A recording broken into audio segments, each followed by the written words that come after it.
Hi, I'm Matthew Hersberg, and this is the Myopia Mindset. This is the podcast that helps ECPs improve success in their myopia management practice. And we do that through inspiration, education, and motivation. And today's episode is one that has all three of those factors for sure. I'm joined by my good friend, Louise Curcio. I know her from her marketing days in CooperVision, where she was the director of myopia management marketing. She's worked at Mattel, she's worked at Top Deck, she's worked at Synergize, and currently she is a fractional marketing director with a particular focus on AI augmented marketing. And she's a dear friend. Louise, welcome back to the podcast, or welcome to the podcast. Thank you so much for having me today. Happy to be here. Yeah, and I'm super excited to do this because AI is this looming thing in our culture, in myopia management and in optometry and in life in general, if we're being honest, is what role is it going to play? Is it a tool that can assist you in your myopia management? How can it help you? And I thought, Louise, I thought, why don't we do an episode that's kind of like focusing on marketing moves for the myopia practice and how AI makes each one of these easier. Before we get started, because I usually forget to do this, if people want to get in touch with you online, how can they do so? Probably the best way, Matt, is through LinkedIn. So Louise Curcio on LinkedIn. I also have a website called myopiamarketing.com, but I tend to focus mostly on LinkedIn, so that's the best spot. Perfect. And if anybody is interested in more about the myopia mindset, you can find more information about this podcast, our weekly newsletter, and also a special myopia Q&A series that Carrie Hersberg and I are doing for our paid subscribers at our Substack, myopiamindset.substack.com is how you do so.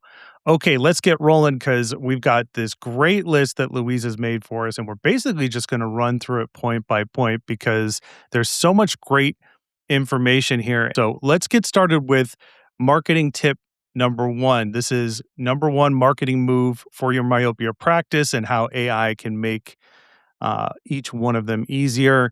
And I want to make sure that these are focused on as easy tools, easy to implement. Like this is something you can do immediately.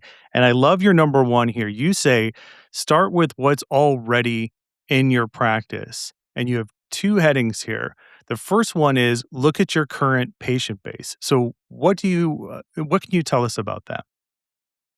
Yeah, I think what's interesting about marketing in general, when you talk about kind of old world, new world, is what we're going to talk about today is general marketing that most practitioners are probably already doing. But what AI does is it gives you that extra little push. It gives that extra little enhancement to make you better, faster, quicker, smarter. So, the fundamentals of what we're going to talk about today are things that, as you said, most of us already know and are probably doing, but how can we do them better? So, Hmm. the first tip is really to look at your current patient base. So, I hear optometrists talk about, I need more patients, I need more patients. And I understand that, and marketing can help drive more patients into your practice. But the first step really is to look within your practice, and I suggest looking at your records. Do you have at least 100 kids in your practice? Hmm. Because there's some areas or some parts of some cities, some types of practices that just don't have a lot of kids. So I would say, number one, basic and something you can do today, look up how many kids are in your practice. Are there Hmm. 100 or more? And that's a good place to start. Yeah, I love this one. This is such a practical first step, and it is such an easy thing to do because it's simply going back through your own records to look at the information. And Carrie says all the time, "There's gold in the patient files," and this is what he's referring to: is you may already have the candidates for myopia management, or at least the parents if you've got parents and they're nearsighted or they have a family history of nearsightedness and myopia, then you can tap into that. So you can already begin to have those starting conversations with your own patience. I love that. The second heading that you have here is look at the competition and the number of children in your market. And I love this one too because you have to be really aware of not only your practice, but other practices in your area. Can you go more into this one too? Yeah, absolutely. And this is really where AI makes your life a lot easier. So you can run an AI prompt that just says, I'm an independent optometrist in Carlsbad, California, and I want to understand my local opportunity for myopia management and have it use web search to identify practices that are offering myopia management. Mhm. And you can ask it to say what services, what treatments are they offering, whether their positioning is strong or moderate or weak, what they are, who they are. So you get a Mhm. real sense for other practices in your area, and maybe get some ideas on what you might do. So that's Mhm. the first is looking at competition. It used to be you'd have to do a Google search and then click on each single website, and that would take forever. Well, now Right. you can literally run this prompt in like a minute, right? Mhm. And which I think is dramatically increasing the amount of awareness and marketing that you're going to be able to do. Yeah. And one of the points that you make here in the list that I'm looking at is that, to that example with Google, bringing up that list. But when I use AI search, it gives me like one thing, maybe two or three supporting references after that, but it's basically giving you one thing. Um, so I think it's so important to understand how AI works. Can you give us an example of, like, so we're using ChatGPT or Claude, or I guess your AI of choice.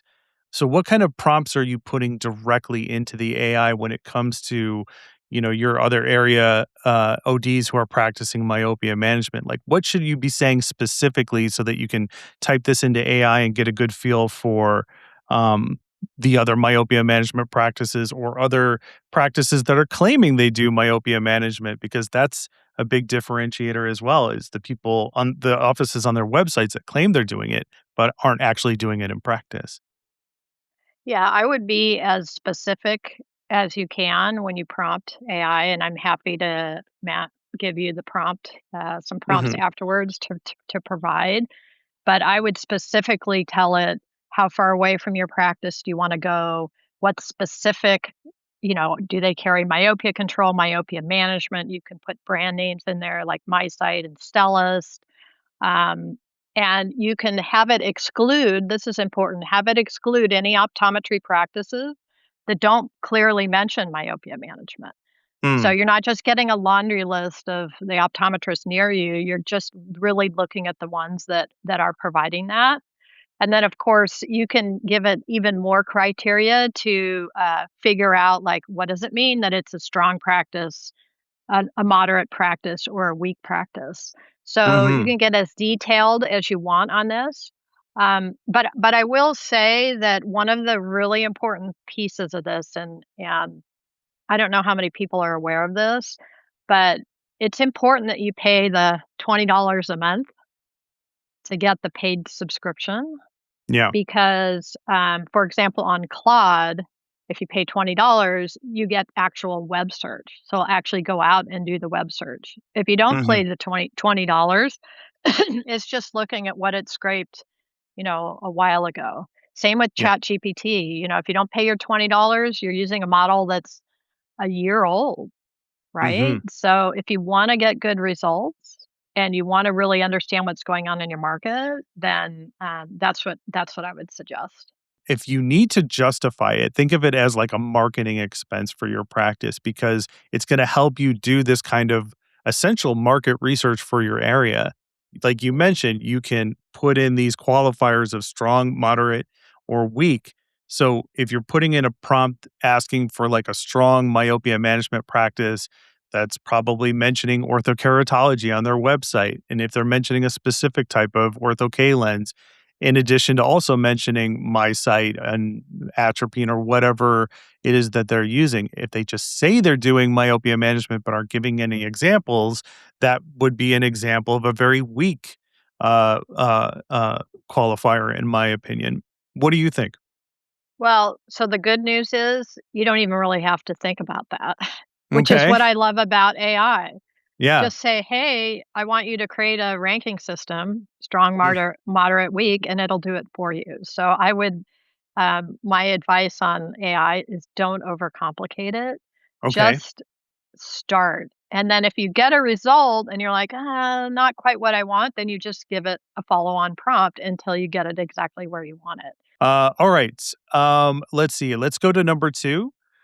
This is our next marketing move that AI can help us out with and make easy. And this one is one of my favorites on the list. It's audit and fix your homepage. And you say before you even spend $1 on ads, if a parent lands on your site and can't tell within 10 seconds that you specialize in myopia management, you've already lost that patient. And this is so true, Louise.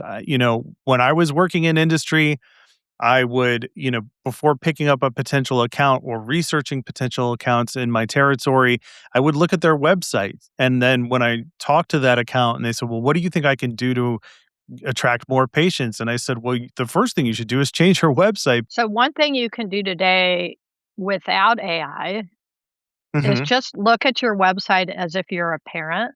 Just go to your website. When was the last time you looked at your website? Hmm. Go to your website like you're a parent. And is it clear that that you see children and that you offer myopia management? So you can do that while you're sitting here, right? Hmm. But now what can we use AI for, right? Because you could have done that, last year or last month, but what can AI actually help with? So what you can do is you can ask AI, we can say, here's my practice website, give it the website, and then say, tell me, does it clearly communicate that I specialize in myopia management? Hmm.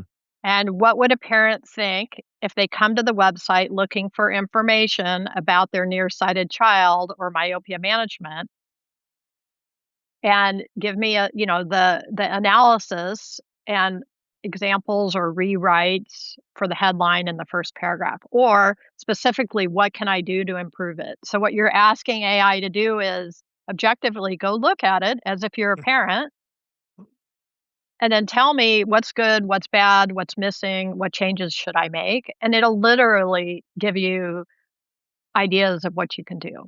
Yeah. So, and that doesn't take very long. So you could actually do that while you're on listening to this podcast. Yes. Just and that was sort of the intent of what Matt and I came up with today is this has to be easy, Hmm. right? And what AI does is so you'll put this in and you'll have it look at your website, it'll give you all these ideas and then you'll go like, "Oh my god, it's like way too much," right? But what the idea is to take little baby steps and just do something. Just do one thing and move forward because AI will give you 20 ideas, pick one and Right. just do that, right? And you're Right. better off than you were the day before. So, Can AI kind of like look at your website and then start to give you guidance on what kind of patient stories you should be telling and where you should you be placing them and like um you know people are not um really savvy on like what that content should look like. Should it be videos? How long should the video be? Should it be like on-screen testimonials? Is AI able to help out with that? absolutely. And you can actually ask it to do an audit of your full website. What's Mhm. good about it? What's bad about it? Is it showing up in SEO? Where can I improve? And then a follow up would be go find 4 other websites in the same industry in optometry that are doing a really good job. And what are they Yeah. doing well? So it goes on and on and on. It's like if you have a question about you need to improve it, you just ask AI and it'll give you suggestions. Mhm. And then if you need a new image, it can create the image for you. If you need a new story, it can help you write the story. So all of that is now imagine you just have your assistant, your marketing assistant that you never had, you now Yeah. have, right? Yeah. It's actually almost a miracle. It's like, wow, you have all of this knowledge. Which goes back to one of the things we'll talk about a little bit later is establishing your voice for your practice. Mm, and making sure that it's consistently applied over and over again, depending on what your use case is. So we'll talk a little bit about how to do that. But that's important. If you're going to lean on AI to help you craft content, then you need to figure out how to make sure it's talking in your voice. right. Right. Okay. Number 3 is make sure your practice is found by AI bots. So, what do you mean by AI bots, and how is that different from other bots on the internet like Google search bots and whatnot? So the latest stats are showing that more than half of the traffic going to websites is actually not coming from real people. Hmm, And so what's happening is AI, you have the nefarious searches, going on, and then you have the real true sort of AI searches going on, right. which is where we're focused. So it's no longer about putting something in Google and having 10 responses come up. It's putting it in an AI and having your practice show up, Mhm. right? And so computers or AI doesn't think the same as a person. And so you have to structure your website so that the AI bots, when AI comes, it can get the answers to the questions. Yeah. So when somebody types in to Google or Chat GPT or Claude or Perplexity, who's the best eye doctor near me for my child who needs glasses? You want to be on that list. Mhm. And sometimes, like you were mentioning earlier, it may only list like 2 or 3 practices. So, you definitely want to be on that list. So there's some updates that aren't that complicated that are important to do to get your practice to show up. Yeah. And, that's what we were mentioning earlier, right? The Google list of search results, and we're hard pressed to find somebody this that will go past the first page of Google search results in the past. And it's interesting how that whole dynamic has begun shrinking. Like, you make a great point in the document that we're going off of is, AI returns one answer, and if that answer isn't your practice, you're invisible. And that's such a great point. And I think that um, that kind of adds like a level of urgency to this one. Um, so what how can somebody make sure that their practice is not invisible then? Should they start using AI to for popular search terms that parents use when they're looking for a myopia management practice, or is there like a very specific sequence? So, what I would say first as kind of your first step, what are you going to do today? Mhm. Is go into your favorite AI tool and just ask it, what practice near me, or you can say, what practice in zip code, blah, blah, blah, blah, offers myopia management. Mhm. See what comes up, right? So that's the first step is kind of you need to know where you are. Um, but in terms of getting your practice into AI, most of your listeners have probably heard of SEO, search engine optimization. Now there's AEO, answer engine optimization. And so there's some pretty basic things that you can do to make sure that the answers are on your website. And then the AI will come to the website and then they'll see that the answer is there, right? And your practice shows up. So that goes back to, what's on your homepage and, things like schema markups. There's a couple of things you can do. But if you think about it, what's the sequence? Parent comes in, a parent is worried about their child's vision. They ask their favorite AI for the recommendation. The AI goes out and searches. We want it to find your practice, right? Mhm. And if you have specific answers to questions that the parents are asking on your website, then it's going to be cited. And I think that's probably the biggest difference is we used to have these big long paragraphs of information. Mhm. you think about how AI gives you answers. You ask a question and it gives you a one sentence answer, right? So on your website, you just have to have a section that has all the questions that, parents are going to ask. Right. And if you say to me, "Well, what are parents asking, Louise?" Right? How do I know what to put on that? I'm going to say, "Oh, well, just go ask AI for the Mhm. top 20 questions that parents might be asking." Um, and there's your list, right? So once again, if you don't know something, just turn around and ask AI. AI can be your teacher now. Right. AI is your new marketing.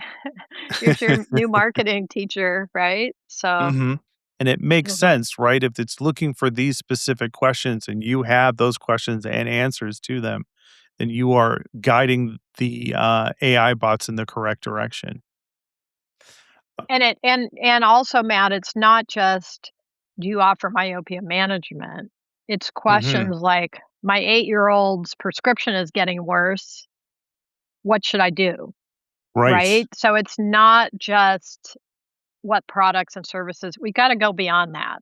Like, it's Mhm. no longer like, I do this and this, that's like table stakes, Right. right? Now you have to actually answer the questions with authority that the parents are asking. Mhm. So, yeah. Yeah. It's such a great point. Like, in the past, we would have been like top myopia management optometrist in my area or whatever. And it's like, but that's not the search terms that parents are using. Like parents are using like you said, my 8-year old's prescription keeps getting worse. What should I do? Like there's a level of personalization there that's like we kind of omit for some reason when we've done this in the past. Mhm. All right. Let's move on to the fourth move, which is train your team to speak the same language. And I love this one too because this is going to be a modern AI polish on top of an oldie but goodie. Because in the practice I grew up in, we made sure that everybody understood at least a set of fundamentals about ortho K, how it works if you're a candidate, what is myopia, what are your options, what you can expect in results. And everybody knew this in the practice, whether you were answering phones or you were helping them to put in the lenses during INR, or if you were doing topography capture. So, what is the new modern spin, AI assisted spin on train your team to speak the same language, Luis? So I would say, Matt, it basically is an AI assist. It's like, Hmm. how do you get that all in one place and documented so that people can use it to train on, or use it to create content, or use it to create website articles. So um it's really about creating what we call skills that you can transfer from AI to AI to AI, right? And I'm looking at it in 3 areas. One is like a practice profile, like what's the practice, what services do you offer, what types of patients do you have? And then you have like the myopia treatment protocol, and that's all about, what are the products, pros and cons, how do you talk about them? What do you need to tell, what's the kind of the basis of your treatment, right? And then the third file is your parent FAQ communication that we just talked about prior. So what you can do is you can use AI to create these files, and then you can put them either into ChatGPT or into Claude or into whatever AI you're using, and continue to refine them. And then once you have those as a basis, then you can create a little chatbot that your staff member can use to role Mm, play parent conversations. Or you can use it to generate content on, tell me about Ortho K and what are the pros and cons of Ortho K. So it's mhm, taking everything that you were saying you used to do in your practice, but actually, codifying it or putting it, into a file that you can use consistently over and over and over again. mhm, And I think that's really powerful, right? You don't have to continue to reinvent.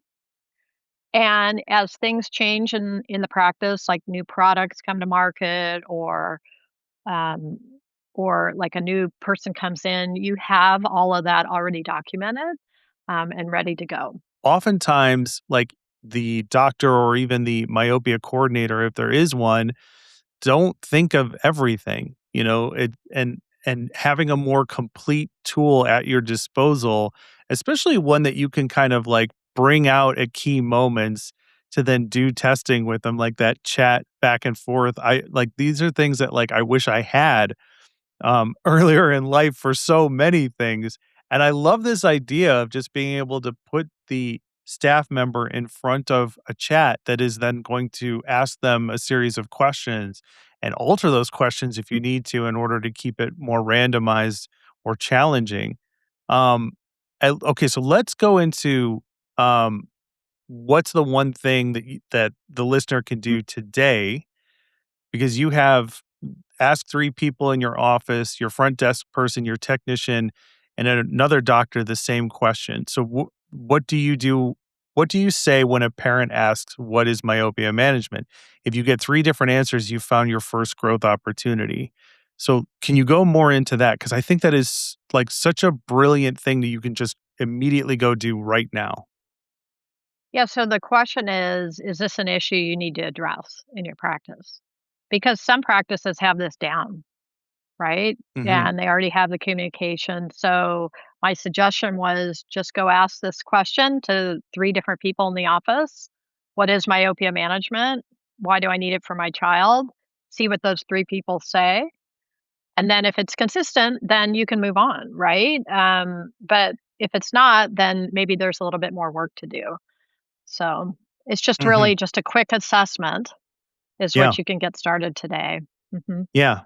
And I love the emphasis on, um, you know, whether or not you're getting 3 different answers or 3 different versions of the same answer, because that is such a great way to differentiate your messaging and if it's being if it needs to be fine-tuned and is it effective? Because if the staff doesn't have that consistent messaging, then maybe there is a clarity problem on how you're having them position it.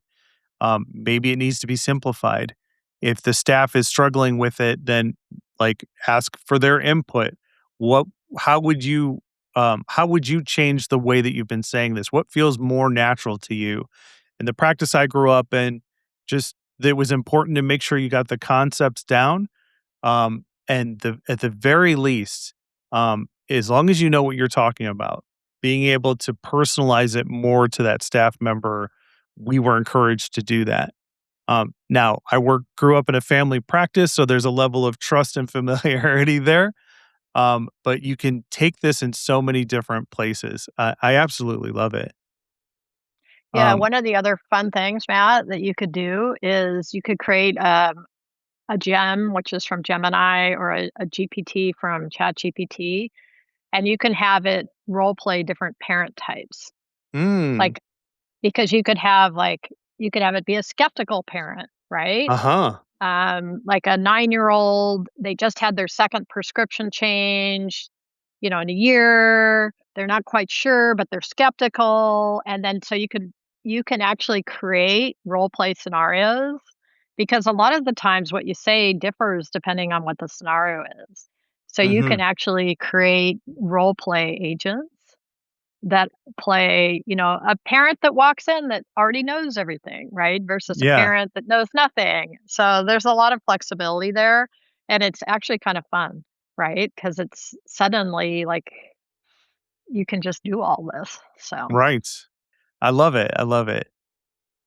Um, y- anything well, else and on number 4? yeah, and you can add to your scenarios, right? We talked about having the parent conversation skill or file, right? Mhm. And as scenarios come up, like the one you just said, well, you just add it. And then it becomes part of your library, you just keep expanding it and expanding it, um, so you Yeah. don't have to reinvent. So, yeah, no, that's a good one. Yeah, I love it. All right, let's go to our last one, and then you and I are going to do 5 more after this for our paid subscribers in a special bonus segment. So, what's number 5? I have it down here as ask AI to help you with marketing. So what do you mean by this one? Well, as I mentioned before, you now have a marketing assistant in your practice.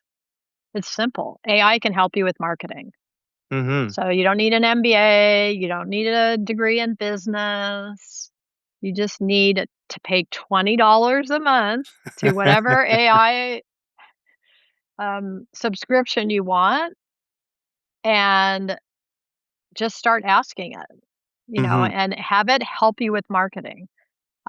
So what you can do, I'll just give you an example of like a prompt you could give it. You could say, I'm an independent optometrist offering myopia management. I offer MiSight, Stellest, Atropine, Ortho-K, whatever you offer, right? And my practice is in this city, state, and I see 100 kids a year. I have 20 in myopia management. What are the 3 most important marketing moves I can make in the next 30 days? And then what should I ask you, meaning the AI, to Mhm. help me with for each one of them? I So love not it. only so you're setting up your practice and you're saying, "What should I do?" And, "Hey, can you help me do it? Because I don't know about marketing. How do I do this? Walk me through it." So Mhm. suddenly, guess what?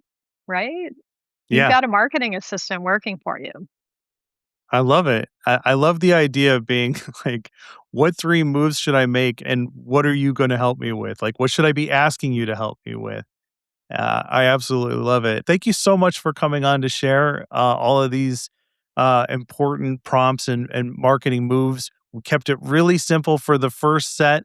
We're going to be doing a bonus segment right after this with 5 more examples. So if you're a paid subscriber, definitely stay tuned for that one.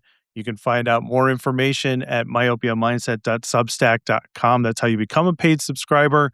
Louise, if anybody wants to follow up with you on anything we've talked about, I'm going to basically take everything you put in this document and I'm going to attach it to this episode so that people can follow along with everything because there's so much great material here.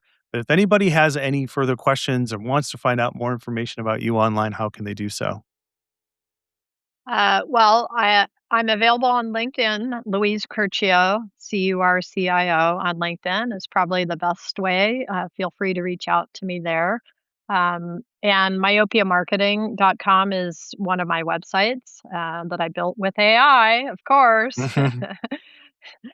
So either one of those would be great, and I'm very happy to talk to people. There's a scheduling button on Myopia Marketing, so if you want to just book 30 minutes, happy to talk to anybody about what they're doing in their practice. Yeah, and listen, definitely seek Louise out for this. She's helped me so much, and she was able to like eliminate a lot of the waste from my workflow. And it was just simply through having a conversation with her where she was like, how are you doing this? Try this, put this prompt into the AI.